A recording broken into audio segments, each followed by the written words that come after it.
Matthew 9. And getting into a boat, he crossed over and came to his own city. And behold, they were bringing to him a paralytic, lying on a bed. And Jesus, seeing their faith, said to the paralytic, "Take courage, my son, your sins are forgiven." And behold, some of the scribes said to themselves, hearts, "For which is easier to say, your sins are forgiven, or to say, rise and walk?"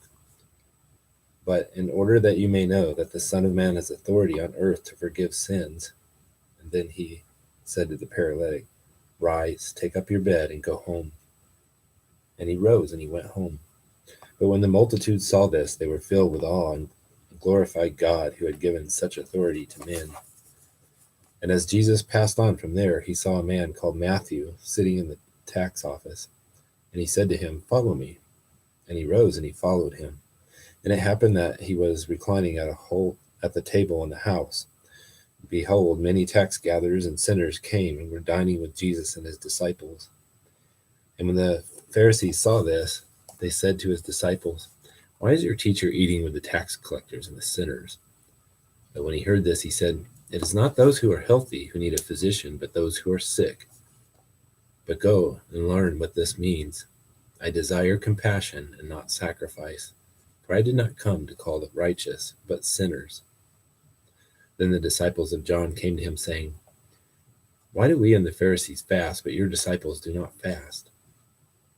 And Jesus said to them, "The attendants of the bridegroom cannot mourn as long as the bridegroom is with them, can they? But the days will come when the bridegroom is taken away from them, and they will fast. But no one puts a patch on unshrunk cloth of an old garment, for the patch pulls away from the garment, and a worse tear results.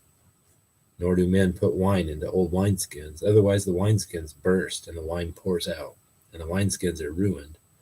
But they put new wine into fresh wineskins, and both are preserved." While he was saying these things to them, behold, there came a synagogue official, and bowed down before him, saying, My daughter has just died, but come, lay your hand on her, and she will live." And Jesus rose and began to follow him, and so did his disciples. And behold, a woman who had been suffering from a hemorrhage for 12 years came up behind him and touched the fringe of his cloak. For she was saying to herself, "If I only touch his garment, I shall get well." But Jesus, turning and seeing her, said, "Daughter, take courage. Your faith has made you well." And at once the woman was made well.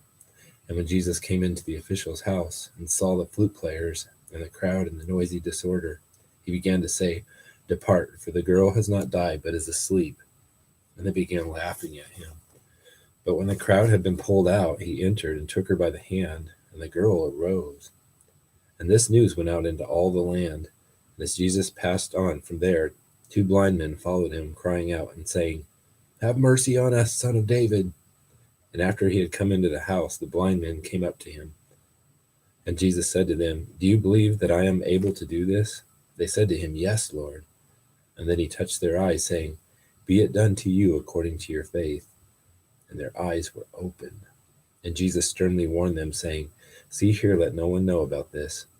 But they went out and spread the news about him in all the land. And as they were going out, behold, a dumb man, demon-possessed, was brought to him. And after the demon was cast out, the dumb man spoke, and the multitudes marveled, saying, "Nothing like this has ever been seen in Israel." But the Pharisees were saying, "He casts out demons by the ruler of the demons." And Jesus was going about all the cities and villages, teaching in their synagogues and proclaiming the gospel of the kingdom, and healing every kind of disease and every kind of sickness. And seeing the multitudes, he felt compassion for them, because they were distressed and downcast like sheep without a shepherd. And then he said to his disciples, "The harvest is plentiful, but the workers are few. Therefore beseech the Lord of the harvest to send out workers into his harvest."